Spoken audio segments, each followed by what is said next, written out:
Members, we now move to the Arts Council of New Zealand Toi Aotearoa Bill. Aotearoa Bill. The question is that Part 1 stand part. I call Grant Robertson. Oh, Mr Chair, I was hoping that the Minister might take the first call in this committee stage debate to explain why this bill has sat on the order paper for so long. And just to refresh the memory of colleagues, the Select Committee was taking submissions on this bill in October 2010. So long ago, Mr Chair, that France were the World Cup rugby champions. That's how long ago it was. So long ago that Mr Finlayson didn't have that sheen of grey that sits across his hair tonight as we sit here. So long ago, Mr Chair, but it was so urgent.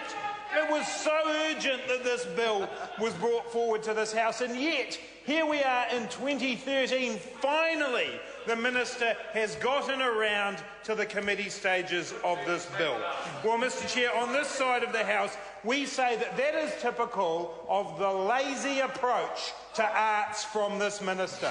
This is the Minister who wants to claim credit for what he calls the golden age of arts in New Zealand. There he was the other night, fiendishly away on Twitter, telling us that Eleanor Catton's success with her shortlisting for the Man Booker Prize, all Chris Finlayson's work. All Chris Finlayson's work. He was proud of that. He then had some advice. He took some advice and he heard that Lord was a music that he should say also he could take credit for, slightly outside of his usual tastes, which ranged somewhere between Mozart and Neil Diamond. He's not sure where.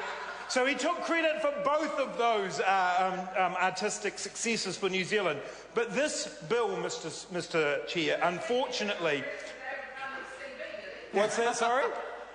Yeah, the Booker Prize for fiction.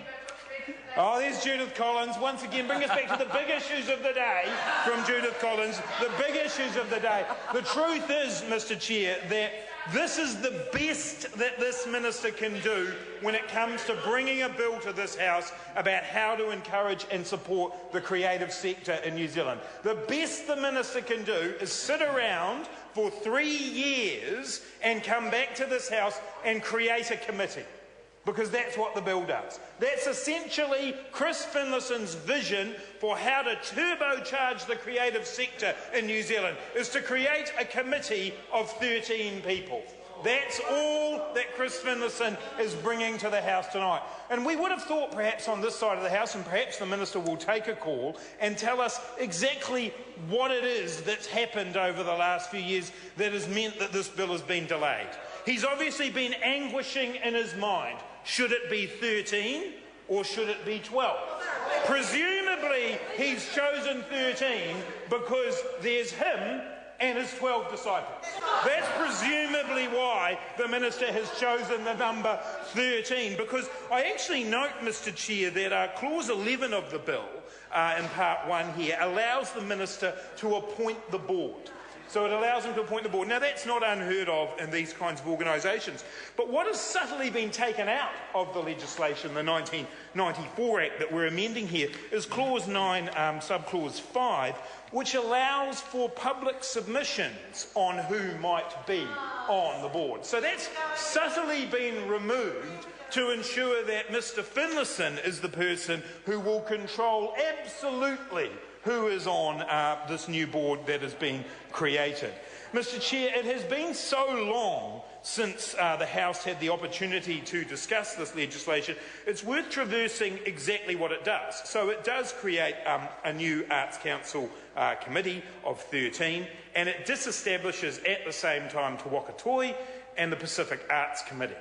And on this side of the House, Mr Chair, we have gone through this bill again. We've talked again to people in the sector.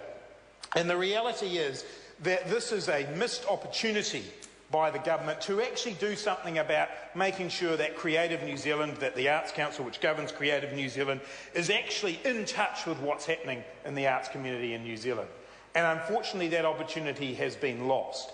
And we continue to wait for the really strong justification from this minister for why he is disestablishing those bodies. And for him to be able to show to this House that this new 13-person committee will actually be able to fairly represent the diverse interests of the arts communities in New Zealand. For instance, Mr Chair, will they be able to represent the diverse Pacifica cultures by moving from a Pacific Arts Committee down to one with two? Mr Chair, Mr Chair. Honourable Christopher Finn. Mr Chairman, I was very disappointed that on this most auspicious day when Jacinta Ardern was appointed the arts spokesperson for the Labour Party, she did not take the first call. And I can understand why Mr Robertson's bitter and upset about the fact that having been rolled for deputy leader and leader, he's now been rolled as arts spokesperson. But I was hoping that Miss Ardern would make a contribution on this most important of bills.